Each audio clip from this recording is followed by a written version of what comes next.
प्रभु यीशु मसीह के नाम में आपको अनुग्रह, शांति और आशीष मिले। मिस्टर हे ली ये एक चाइनीज बुजुर्ग और बहुत गरीब शख्स थे। उनका नाम था हे ली। लेकिन ये परमेश्वर पर भरोसा रखते थे, प्रभु यीशु पे विश्वास करते थे। जबकि चाइना एक कम्युनिस्ट देश है, वहाँ पर परमेश्वर पर विश्वास करना या उसके बारे में बयान करना या कोई प्रचार करना ये एक कानूनी जुल्म माना जा सकता है। लोग ज़्यादा बात नहीं करते, लेकिन फिर भी प्रभु यीशु के कई विश्वासी चाइना में आज भी हैं, रहे हैं और आज भी हैं। तो ये कुछ समय पहले की बात है। इनका एक कजिन था, चचेरा भाई, जो एक याजक था। और ये कजिन याजक इनके लिए रोज रोटी और कुछ खाना ले आता था। मैं सोचता हूँ चावल लाता होगा। और मिस्टर ली जब भी ये खाना लाते थे, रोज लाते थे, क्योंकि अकेले थे, इनका और कोई था नहीं, तो यही इनका भाई, कज़न ब्रदर, इनको खाना ले आते थे। तो जब भी वो खाना देते थे तो मिस्टर ली ये बोलते थे, मेरे परमेश्वर पिता का अनुग्रह, स्वर्ग में जो मेरा परमेश्वर पिता है उसका अनुग्रह। ऐसे बोल के वो परमेश्वर को धन्यवाद प्रकट करते थे अपने होठों से बोलकर। तो जब भी उनका भाई सुनता इस बात को, वो गुस्सा होता। और एक दिन वो बोल ही गया, उसने कहा, अगर मैं तुम्हारे लिए खाना ना लाऊं तो तुम भूखे मर जाओगे, है ना। और तुम, जब भी मैं तुम्हें खाना पहुंचाता हूं, तुम कहते हो स्वर्ग में जो मेरा परमेश्वर पिता है उसका अनुग्रह है ना। भूखे मर जाओगे अगर मैं खाना नहीं लाऊंगा। बार बार ये मत बोलते रहो, उसके कहने का अर्थ ये था। तो मिस्टर ली ने कहा, मेरा परमेश्वर पिता ही तुम्हारे हृदय में बात डालता है कि मेरे लिए खाना लाया जाए। तो उनके भाई ने कहा, ठीक है, मैं भी देखता हूं, अब मैं भी नहीं आऊंगा, देखते हैं कैसे तुम जिंदा रहते हो, है ना, क्या होता है देखते हैं। तो ये कई दिनों बाद ऐसा पहला दिन आता है कि मिस्टर ली के पास खाने को कुछ नहीं था, क्योंकि उनका भाई आया नहीं। लेकिन मिस्टर ली का अटल विश्वास था परमेश्वर की प्रतिज्ञाओं पर, है ना, जिसने अपने वचन में कहा है कि जवान सिंह तो भूखे रह जाएंगे, परंतु जो यहोवा परमेश्वर का भय मानते हैं वो किसी भी अच्छी चीज से वंचित नहीं रहेंगे। मत्ती 6 में प्रभु यीशु ने कहा, स्वर्ग में जो तुम्हारा पिता है वो तुम्हारी प्रार्थना करने से पहले तुम्हारी आवश्यकताओं को जानता है। कहता है, पक्षियों को देखो, कौवों को देखो, ये कोई इकट्ठा करके नहीं रखते, लेकिन तुम्हारा स्वर्गीय पिता रोज इनको इनकी जरूरत के अनुसार खाना देता है। लाखों लाखों लाखों लाखों प्राणी, पक्षी, मछली, कीड़े, इन सबको परमेश्वर खाना पहुंचाता है। मनुष्य जाति में बड़ी दुर्दशा हम देखते हैं। जब पाप इस दुनिया में पहली बार आया तो मृत्यु आई, साथ में दुख आया, और पाप से जुड़ी हुई सारे श्राप इस दुनिया में आए। और कई बार हम देखते हैं इसका नतीजा कि लोग भूखे भी रह जाते हैं, है ना? और कई बार यही होता है कि हम एक दूसरे को देना नहीं जानते। अगर लोग एक दूसरे को देते तो शायद भूखा कोई ना सोता। जिन देशों में बच्चे बहुत भूखे रहते हैं, अगर उस देश में एक सही दिमाग वाली सरकार भी होती तो एटलीस्ट वो ये देखती कि मेरी प्रजा को खाना मिल जाए, है ना? ऐसा कभी अकाल दुनिया में नहीं आया कि खाना पहुंचाया ना जाए। ये तो कई लोगों की दुष्टता होती है जिसके कारण अकाल का प्रभाव आम जनता पर पड़ता है। खैर, तो मिस्टर ली के जीवन में ये मुश्किल दिन आया कि उस दिन उनके पास कुछ भी खाना नहीं था, लेकिन वो प्रार्थना कर रहे थे, है ना, कि प्रभु मेरी जरूरत पूरा करे। जब चेलों ने प्रभु यीशु से कहा हमें प्रार्थना करना सिखा, तो प्रभु यीशु ने उस प्रार्थना में एक वाक्य ये सिखाया, हमें आज दिन भर की रोटी देना, give us today our daily bread, है ना? आज की रोटी हमें देना प्रभु, कल का हमें नहीं मालूम, लेकिन आज की रोटी पिता आप हमें देना। तो जैसे वो प्रार्थना कर रहे थे तो उनको एक कुछ पंखों की फड़फड़ाहट सुनाई दी अपने कुटिया के बाहर, और वो देखने गए तो कुछ कौवे आपस में लड़ रहे थे, और लड़ते लड़ते फिर वो चले गए और क्या छोड़ गए, वो एक मीट का टुकड़ा और एक लोफ ऑफ ब्रेड, रोटी जैसे पाव होता है बन जैसा, वो छोड़ के गए। और जो भी इनके पास जैसा भी चूल्हा था उन्होंने उस मीट को उबाला और अपने खाने की तैयारी कर रहे थे।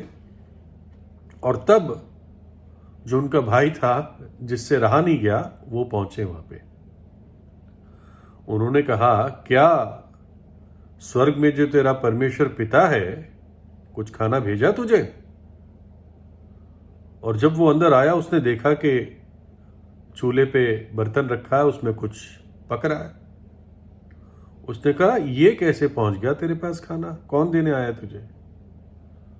और तब उसने करीब करीब वही शब्द बोले, स्वर्ग में जो मेरा परमेश्वर पिता है उसका अनुग्रह है, उसने भेजा है ना? और वहीं पर उस याजक का कठोर हृदय टूट गया। उसने मिस्टर ली से पूछा, बता मुझे तेरे परमेश्वर के बारे में।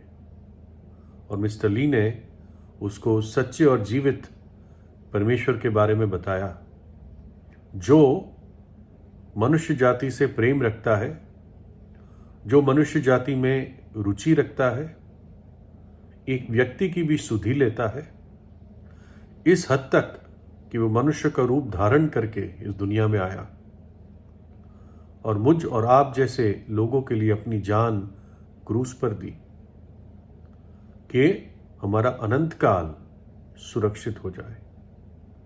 ऐसा ना हो कि अनंत काल के लिए पापी व्यक्ति पाप में मर के दुख भोगता रहे नरक में। इसलिए प्रभु यीशु ने वो दंड अपने ऊपर उठाया। वो याजक एक बहुत अच्छा विश्वासी बना, और चाइना की एक मशहूर युद्ध है जिसको बॉक्सर वॉर कहते हैं, उस युद्ध में वो एक शहीद की तरह अपने विश्वास के कारण वो मारा गया। ऐसी ही करीब करीब घटना बाइबल में पहला राजा 17 अध्याय में है। वहां पर एक भविष्यद्वक्ता था जिसका नाम एलिया था, और उस समय हालात बहुत बुरे हो गए थे, दुष्टता बहुत बढ़ गई थी। लोग परमेश्वर की बातों से, आज्ञाओं से अपना मुंह फेर लिया था, और भयंकर भयंकर चीजों में उनका जीवन चला गया था। और तब एलिया ने भविष्यवाणी की कि 3.5 वर्ष तक अकाल होगा। क्यों? ताकि लोगों की आंखें खुले। कई बार जब तक मनुष्य दुख में नहीं आता उसकी आंखें नहीं खुलती, तो परमेश्वर कई बार ये चीजें भेजता है। और 3.5 वर्ष का अकाल था। उसने खुद भविष्यवाणी की, लेकिन प्रभु ने उसको क्या कहा?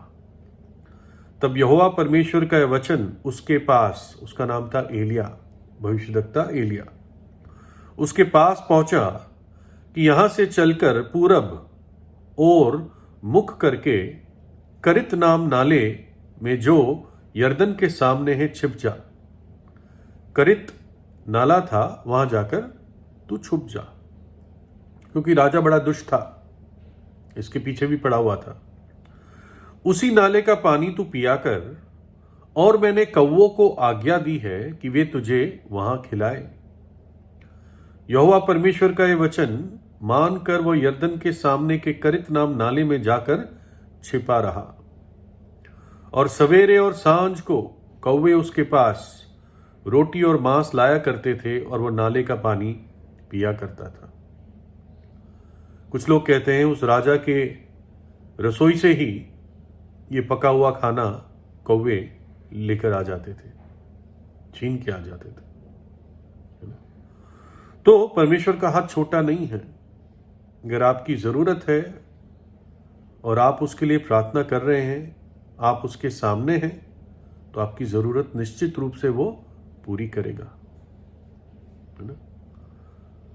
बाइबल हमें अधिकार देती है कि हम परमेश्वर को अपना पिता कहें, लेकिन यह अधिकार उन्हीं को मिलता है जो उसकी संतान बनते हैं। संतान कैसे बनते हैं? प्रभु यीशु को अपने हृदय में बुलाकर, क्योंकि बाइबल ऐसा कहती है। परंतु जितनों ने उसे अर्थात प्रभु यीशु को ग्रहण किया, उसने उन्हें परमेश्वर के संतान होने का अधिकार दिया। अर्थात उन्हें जो उसके नाम पर, अर्थात यीशु के नाम पर विश्वास करते हैं। वे ना तो लहू से, ना शरीर की इच्छा से, ना मनुष्य की इच्छा से, परंतु परमेश्वर से उत्पन्न हुए हैं। और वचन देहधारी हुआ और अनुग्रह और सच्चाई से परिपूर्ण होकर हमारे बीच में डेरा किया, और हमने उसकी ऐसी महिमा देखी जैसी पिता के इकलौते की महिमा। क्या लिखा है इसमें? लिखा है कि एक व्यक्ति कैसे नया जन्म पा सकता है, कैसे परमेश्वर की संतान बन सकता है। वो कहता ना तो लहू से, मेरी प्राकृतिक जन्म से नहीं हो सकता ये, मैं किसी भी परिवार में चाहे क्यों ना पैदा हुआ हूं, ना शरीर की इच्छा से, मेरी इच्छा से नहीं होता ये, मैं कुछ नहीं कर सकता इसके लिए, ना मनुष्य की इच्छा से, कोई और मेरे लिए कुछ नहीं कर सकता। ये तो परमेश्वर और मेरे बीच की बात है। जब सच्चे हृदय से मैं पश्चाताप करता हूं और प्रभु यीशु पर विश्वास करता हूं, तब मेरा नया जन्म होता है। लिखा है कि वचन देहधारी हुआ। परमेश्वर जो वचन है वो देहधारी हुआ, मनुष्य बनकर आया और हमारे बीच में डेरा किया, मनुष्य के बीच में रहा 33.5 वर्ष तक। अनुग्रह और सच्चाई से परिपूर्ण था। वो अनुग्रह से भरा हुआ था, पापी से प्रेम करता है, और सच्चाई से, पाप से घृणा करता है। पाप को सजा मिलती है क्योंकि वो एक पवित्र न्यायी है, लेकिन उसने क्या किया? उस सजा को अपने ऊपर लिया ताकि मुझे और आपको अपना अनुग्रह और प्रेम दिखा सके और हमें और एक मौका मिल सके, है ना? जो व्यक्ति नया जन्म पाता है उसके अंदर पवित्रता की और परमेश्वर की भूख और प्यास जागती है। फिर वो व्यक्ति पाप में रह नहीं सकता, वो पाप को त्यागता है। परमेश्वर उसको सामर्थ देता है ना? और तब एक व्यक्ति परमेश्वर को अपना पिता कह सकता है और अपनी सारी बातें, सारी जरूरतें, हृदय के सारे बोझ प्रार्थना में परमेश्वर पिता को बता सकता है, क्योंकि आप उसकी फिर संतान बन जाते हो। वो अपना आत्मा ऐसे व्यक्ति को देता है जिससे हम उसको पिता कह सकते हैं। बहुत लोग उसको पिता कहने से घबराते हैं, लोग मना करते हैं, लेकिन बाइबल कहती है हमारा परमेश्वर पिता जो स्वर्ग में है ना। तो इसलिए उससे दूर ना रहिए, प्रभु यीशु से प्रार्थना कीजिए, सच्चे हृदय से उसके पास आए। यीशु का लहू हमें सब पापों से शुद्ध करता है ना। मिस्टर हे ली बूढ़े थे, गरीब थे, लेकिन परमेश्वर ने उनको उनके बुढ़ापे में भी त्यागा नहीं। एक दिन भी बिना खाने के वो नहीं रहे। उसी अनुग्रह का आनंद लेते हुए उन्होंने अपने बाकी जीवन बिताए, है ना। उनके परमेश्वर के अनुग्रह को देखकर वो याजक जो उनका चचेरा भाई था वो भी अचंभित हो गया और उसने भी विश्वास किया। प्रभु यीशु आपको आशीष दे।